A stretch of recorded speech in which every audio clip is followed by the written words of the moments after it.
Sementara itu, Bupati Gianyar membuat surat dukungan kepada pemerintah Provinsi Bali melalui surat penegasan pembuatan dan pawai ogoh-ogoh menyambut Hari Suci Nyepi Tahun Baru Saka 1944 yang ditujukan kepada para perbekal dan lurah se-Kabupaten Gianyar.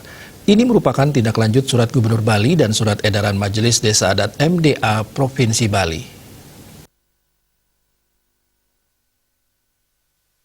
Kepala Dinas Kebudayaan Kabupaten Gianyar I Gusti Agung Sri Widiawati mengatakan secara garis besar Pemkab Gianyar mendukung sepenuhnya kebijakan Pemprov Bali yang mengapresiasi kreativitas seni generasi muda Bali dalam pembuatan ogoh-ogoh. Ini merupakan tradisi yang berlangsung pada setiap malam pengerupukan sebagai rangkaian nyepi. Dijelaskannya pembuatan ogoh-ogoh agar menggunakan bahan ramah lingkungan, tidak boleh memakai bahan polisterina atau styrofoam atau plastik sesuai peraturan Gubernur Bali nomor 97 tahun 2018 tentang pembatasan timbulan sampah plastik sekali pakai.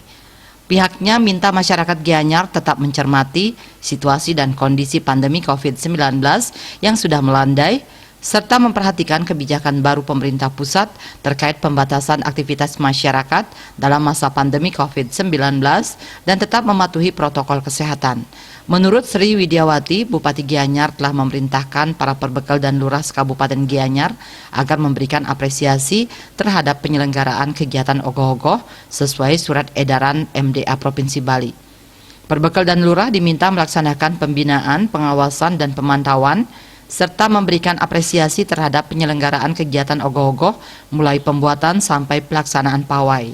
Perbekal dan lurah wajib berkoordinasi dengan pihak keamanan, khususnya yang masuk dalam jajaran Porkofimda seperti Polres Gianyar dan Kodim 1616 Gianyar.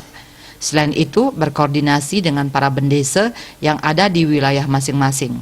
Bupati Gianyar juga minta para camat se-Kabupaten Gianyar memperhatikan, mengkoordinasikan serta menindaklanjuti surat penegasan Bupati Gianyar terkait pembuatan dan pawai ogoh-ogoh menyambut Nyepi. Wirnaya Bisnis Bali melaporkan.